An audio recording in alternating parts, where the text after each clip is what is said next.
course, we are Indians. We think mental health is just a made up thing. Of course we are Indians.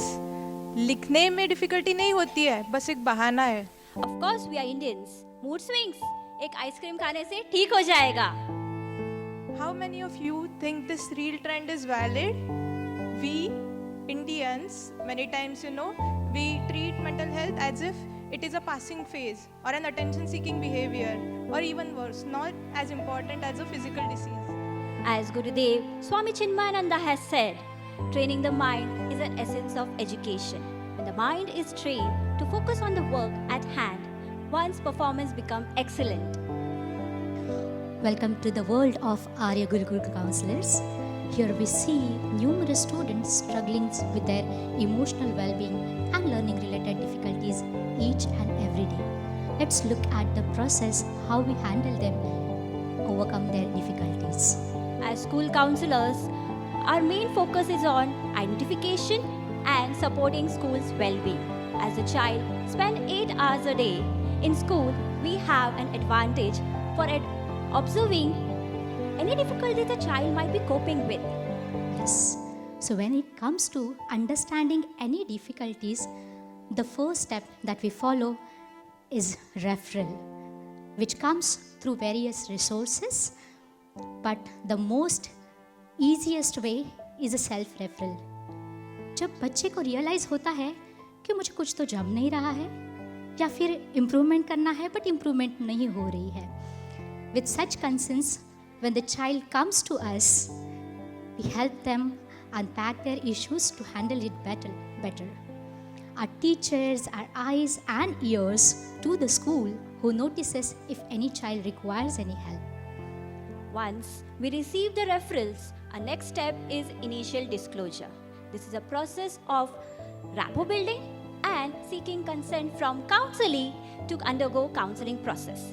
That is why my colleague here mentioned that self-identification is an easier process. Consent is the key. Many a times, teachers share a very good bond with students. So when the student is comfortable sharing, they come to us for further counseling. Yes. So during the rapport building session, we focus on observing and assessing the problem that exists with the student. Because I think what is normal to me may not be normal to another person. What is a problem to me may not be a problem to you all. Here I would like to ask a question to everyone. How common do we think is mental health concerns? Let us see one video.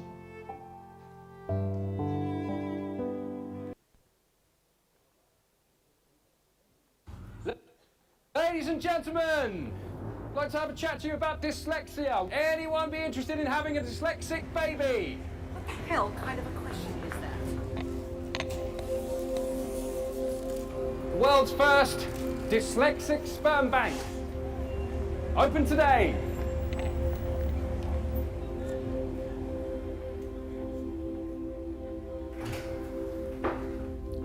Hello, good morning. What's brought you in today?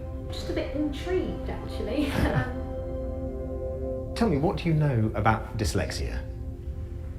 I don't know, it's like get jumbled up with writing. In that disability? You're kind of siphoned off and put in the special room. A lot of people think that people with dyslexia are stupid. I've heard that word used a lot. Given the choice, would you like your child to have dyslexia? No. I wouldn't kill it. I have a restaurant.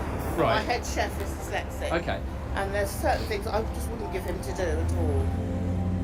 Only 3% of people see dyslexia as anything other than a disadvantage. But look at the people around this room. Steve Jobs, co-founder of Apple, inventor of the iPhone. Who's more of an icon for genius than Albert Einstein? We've got a whole catalogue here full of people who are or were dyslexic, like Thomas Edison, Henry Ford, Alexander Graham Bell, who invented the telephone. Dyslexics have a difference in their brains that makes them literally see the world a bit differently. Quite a lot of good looking ones. Love. Slightly jealous. Did you know that 40% of self-made millionaires are dyslexic? Say that again. What? That's amazing. It hasn't held any of them back. the value of these individuals and their contribution to all areas is just really encouraging. And all of these dynamic achievers need to be given up as positive examples. It does not need to be a barrier to achievement. If you were thinking about how most people see dyslexia, what words do you think people will use to describe them? At a disadvantage. But by the sounds of it, they're not.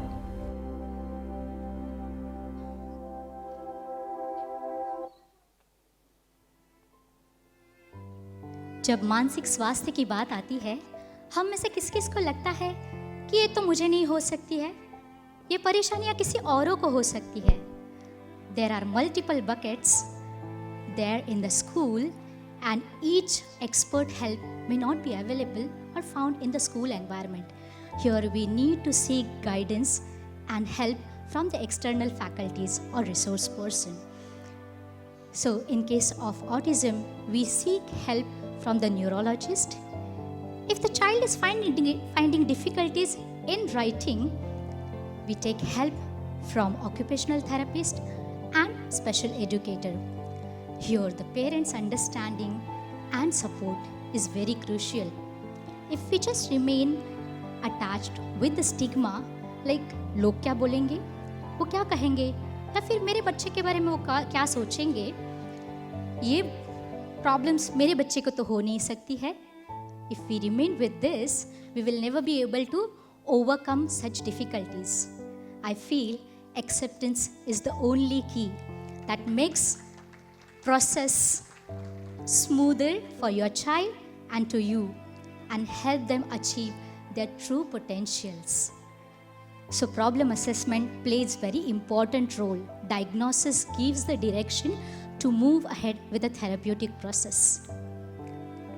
So after problem assessment, we move ahead with the goal setting, which starts from the very first session of a counseling. When the child's effort meet goals that plan mutually, there is tremendous sense of achievement. We wish to see our students be confident in their capabilities, and we are here to provide the environment for them. Yes, so with the support and the counseling, when the child start receiving from everyone, they start giving continuous positive feedback. And when we start receiving feedback from the child, teachers, parents towards child's behavior, emotional management or cognition, we terminate the counseling process. And that is the natural way of terminating the counseling process. If the child is shifting to another place, we connect with the regional counselor to take the therapeutic process ahead. Beside this, we also have other activities that promote school mental health, positive school climate, such as Project Humanitarian, Seva, value education projects. These activities promote mental health and well-being. This helps in creating inclusive environment and empathetic individuals.